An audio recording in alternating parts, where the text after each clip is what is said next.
আমরা প্রাথমিকভাবে যেই রায় ঘোষণা হয়েছে সেই রায়ে শেখ হাসিনার ফাঁসির রায়ে আমরা সন্তুষ্ট, কিন্তু সাথে যে পুলিশের আইজিপির যে রায় দেওয়া হয়েছে সেই রায়ে আমরা সন্তুষ্ট না। প্রায় মামলাগুলো মোটামুটি লেভেলে থাকা উচিত ছিল, সেখানে আজকে আমরা অনেক দিন পরে হলেও একটা মামলার রায় পেয়েছি। আজকের দিনটি একটি ঐতিহাসিক দিন এজন্য, যেই শেখ হাসিনা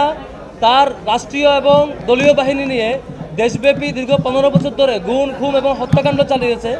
এবং গত জুলাই গণঅভ্যুত্থানের সময় শিক্ষার্থীদেরকে হত্যা করা, আগুনে পুড়িয়ে মারা, ক্রস ফায়ার দেওয়া, গুম করে নেওয়া এবং যে সকল রেকর্ড ফাঁস হয়েছে আপনারা দেখেছেন, সব কিছু প্রমাণ সাপেক্ষে প্রমাণ পেয়ে স্পেসিফিক কয়েকটা অভিযোগের ভিত্তিতে সবগুলো হত্যাকাণ্ডের বিচার আজকে হয় নাই, শুধুমাত্র কিছু হত্যাকাণ্ডের বিচার আজকে হয়েছে। আজকের বিচারের মধ্য দিয়ে শেখ হাসিনা এবং সাথে আরও একজনের যে ফাঁসির রায় ঘোষণা হয়েছে, এতে আমাদের শহীদ পরিবার কিছুটা খুশি হলেও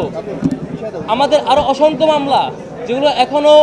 পেন্ডিং রয়ে গেছে, অথচ এই ইন্টারিম গভর্নমেন্ট ক্ষমতায় আসার দীর্ঘ সময়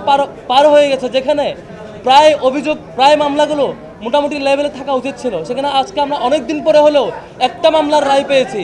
আজকে একটা রায় পাওয়ার মধ্য দিয়ে আমরা অন্তত এইটুকু খুশি যে বাংলাদেশের রাজনীতিবিদদের জন্য এটা একটা শিক্ষার দিন, শিক্ষা নেওয়ার দিন, যে কেউ ক্ষমতা পেলেই, কেউ সব কিছু পেলেই তার মতো করে করতে পারবে, ফেসিবাদ হয়ে উঠতে পারবে এবং ফেসিবাদ হয়ে উঠলে যে তার পরিণতি চূড়ান্ত পরিণতি হয়, সেটা একটা শিক্ষা নেওয়ার দিন আজকে। ডাকসুর জায়গা থেকে আজকে আমরা এখানে আসছিলাম এবং আমরা পুরো রায় শুনেছি। আমাদের দিক থেকে আমাদের ফিডব্যাক আমাদের বিপি জানাবেন। আমরা প্রাথমিকভাবে যেই রায় ঘোষণা হয়েছে সেই রায়ে শেখ হাসিনার ফাঁসির রায়ে আমরা সন্তুষ্ট, কিন্তু